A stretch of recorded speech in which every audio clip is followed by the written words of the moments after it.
Ready? Rory McIlroy, 1 under 69. Rory, pretty stacked leaderboard here. Obviously a good 2 days for you. Just put us in your mindset right now. Yeah, I mean, that's, after 36 holes in a major championship, that's all you want to do is put yourself right in the mix going into the weekend. And for a little part of the day there, it seemed like I was going to be a few more behind, but I dug deep and played the last 8 holes really, really well. And, that was the goal. After I bogeyed 10, I just wanted to try to shoot under par. I had some chances coming up and just played a really clean 8 holes, which was pleasing. Hit fairways, hit greens, give myself chances, and, got myself right back in the tournament. We're going to go here to the right. Is that as good a double bogey putt you've ever held? Yeah, you don't want to try to be making 30-footers for sixes, but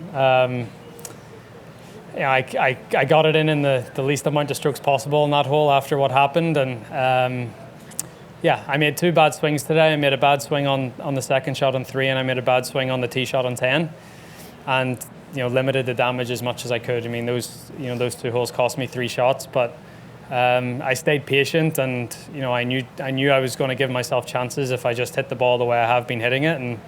And today was a really good example of just having a good attitude. The thing is that thing at the side of 3, it could totally get away from you at that point, couldn't it? And that didn't happen. That must be a big confidence. Yeah, I mean, I think as well. I mean, you're only 2 over for the day. It wasn't disastrous, and I knew I had the 5th hole coming up, the short par 4, and then I had the 8th hole, which is playing a very short par 5 today. So I knew I had a couple of chances to get it back to even par, and then I 3-putted 6, but.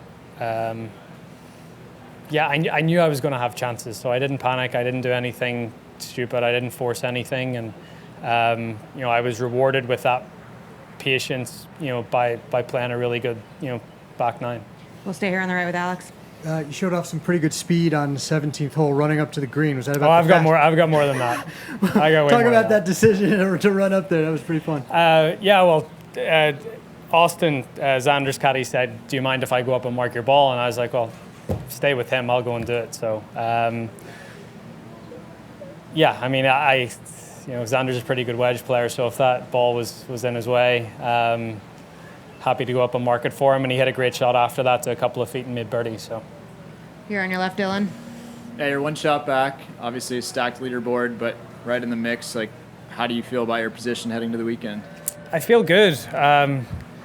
I was trying to play my way into the final group, and then I was told in scoring that the final group tees off at 3:45 tomorrow. So it's like, maybe I don't want to be in the final group. Seems very late. But yeah, I mean, once I got, I was trying to make birdie there on 18 to try to get to 5, and but I'm really happy with my position. I played a good round of golf yesterday. I came back well today after a tough start, and.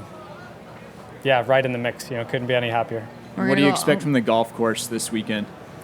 Yeah, I mean, it's breezy. Obviously, some of that rain that was forecast didn't materialize. So it's still sort of receptive out there. It's not too fiery, but I would expect just over the weekend for it to get a little faster and a little fierier, and maybe just have to be pretty precise already, but. Maybe just that little bit more precise with everything. We'll go right here on the right. Rory, how much more fun is it to be in contention with so many big name players at the top of the leaderboard? Yeah, I mean, it's why we play, right? I sort of said it after Canada last week when I was with JT and Tony. It's you want to go up against the best to try to bring the best out of yourself, and to see Collin and John and Scotty and Sam up there and whoever else.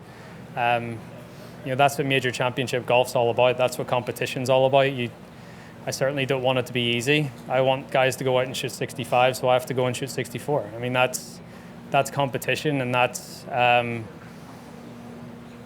the heart of this game, and I'm excited to be in that mix going into the weekend. Far right to Brendan. Rory, it often seems like your fans, especially, maybe more often than other players, kind of ride the emotional waves with you, good and bad. And I wonder, why do you think it is that people seem to have kind of a very emotional attachment to the ebbs and flows of your rounds and you chasing this major, frankly? Yeah, I don't know. I mean, I've been out here a long time. Maybe they feel like they've watched me grow up and they've sort of been on that journey with me. I think I play quite a emotive brand of golf, if there is such a thing. And I've always liked having crowds. I like the interaction. I enjoy that part of it. So I'm certainly not one to keep my head down and sort of look straight in front of me, tunnel vision. I like looking around. I like seeing people out there, and maybe that's a part of it. Two more, Ian.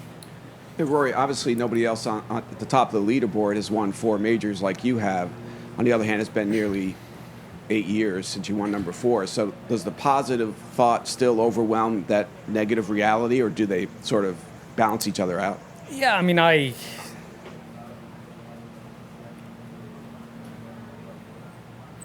think I have to go out with the mindset this week that I'm going to try to win my first again. I think that's sort of and I'm playing as good as golf as I've played in a long time. So I have a lot of experience.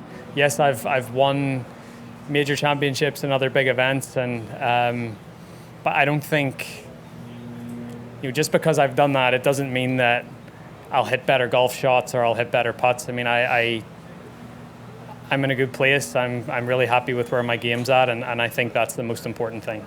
Last question here, James. How do you think that emotive style of play helps you out here at Brookline? Probably doesn't. I don't know. I guess it does. I think I ride waves of momentum pretty easily. Certainly, whenever you get on a crest of a wave and you try to ride it as long as you can, and I've gotten a little bit better at trying not to ride the other ones, downwardly. So I think if you can get it, and you can, there's a part of this golf course, I think there's a nice flow to it that you can get on a little bit of a run and start to make some birdies. And if I do encounter that this week, I feel like I'm pretty good at riding those sort of waves of momentum through the course of a round. Rory, thanks so much for your time. Thank you.